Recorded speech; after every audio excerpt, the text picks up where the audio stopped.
नमस्कार दोस्तों, इस विशेष रिपोर्ट में आपका स्वागत है। मैं हूं नेहल। अहम बात यह है कि सूरत, गुजरात के सूरत की अगर बात करें, सूरत एक ऐसा इलाका है जहां काफी सारे ऐसे श्रमिक हैं कि जो पूरे देश से आते हैं, जिसमें अगर बात की जाए तो बिहार है, उत्तर प्रदेश, मध्य प्रदेश, राजस्थान, उड़ीसा और महाराष्ट्र से काफी बड़े पैमाने पे लोग यहाँ पे आते हैं, नौकरी धंधा करते हैं, कुछ ना कुछ व्यवसाय से वे लोग जुड़े हुए हैं।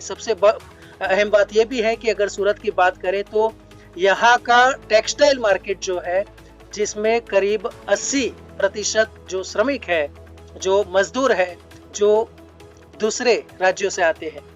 अगर बात की जाए गुजरात की, तो गुजरात में पिछले जिस प्रकार से गुजरात में और देश भर में करीब 40 दिनों से लॉकडाउन की परिस्थिति है, और उस परिस्थिति देखते हुए सूरत में और पूरे गुजरात में देखा गया है कि इनकी जो श्रमिकों की परिस्थिति है वो बद से बदतर होती जा रही है। अहम बात यह भी है कि ऐसे काफी सारे परिवार है, पर प्रांतीय लोग हैं, मजदूर है, श्रमिक है। यहाँ पे मैं उन्हें पर प्रांतीय नहीं परंतु भारतीय कहना चाहूंगा, क्योंकि उन्हीं की वजह से आज गुजरात है वो खड़ा है। अगर वो लोग नहीं होते तो ये इंडस्ट्री का डेवलपमेंट होना भी शायद मुमकिन नहीं होता। और आज जिस प्रकार से यह आफत आन पड़ी है, तब जाके गुजरात सरकार से बात करें, केंद्र सरकार से बात करें, ये सभी सरकार की फर्ज का एक भाग है कि ये जो श्रमिक है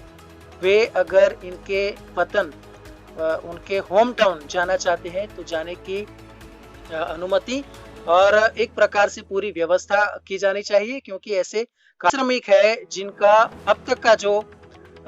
खाना है या फिर दाना पानी है वो भी अभी खत्म हो गया है। रोजगार यहाँ पे बिल्कुल बंद है। जितनी उनके पास आमदनी थी, जितनी भी पैसों की बचत थी, वो भी सारे खर्च हो गए हैं। कुछ लोगों की परिस्थिति ऐसी है कि गांव से पैसे मंगवाने पड़ते हैं, जबकि जैसे हम जानते हैं कि पूरे देश में इस प्रकार की परिस्थिति है कि अगर बात की जाए कल की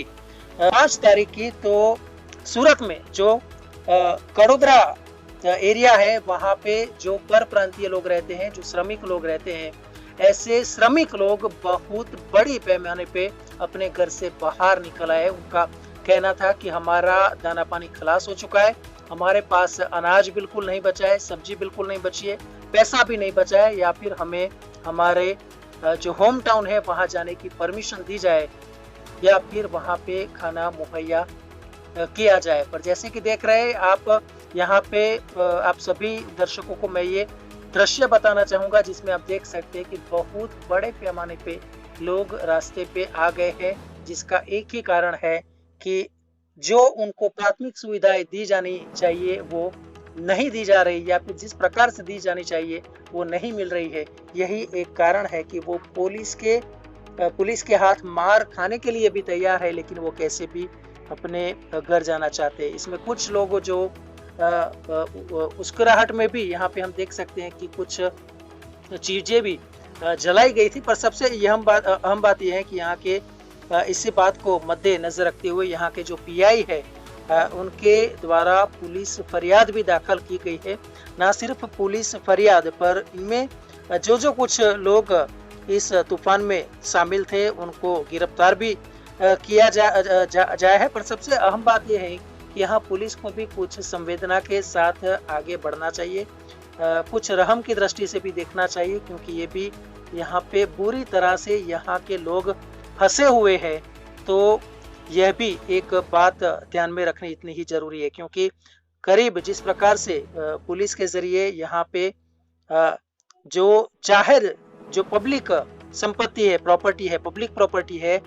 उसके नुकसान के लिए करीब 1000 के तूफान करते जो लोग थे उनके सामने पुलिस ने कार्यवाही शुरू कर दी है। पर सबसे अहम बात यह है कि अब वहां भले ही परिस्थिति काबू में आ गई है, पर ये भी परिस्थिति, ये शांत माहौल ज्यादा समय तक नहीं रहेगा। तो एक यही अपील है कि पुलिस भी संवेदनशीलता के साथ काम करे, और जो भी लोग रेलवे के जरिए, बस के जरिए उनके राज्यों में जाना चाहते हैं तो उसकी भी व्यवस्था की जाए, और ख़ास तौर पे यहाँ जितने भी लोग हैं उनको कम से कम ठीक-ठाक से पीने के पानी की, रहने की, भोजन की आदि व्यवस्था कर सके, तो इससे बढ़िया शायद और कुछ नहीं होगा। धन्यवाद।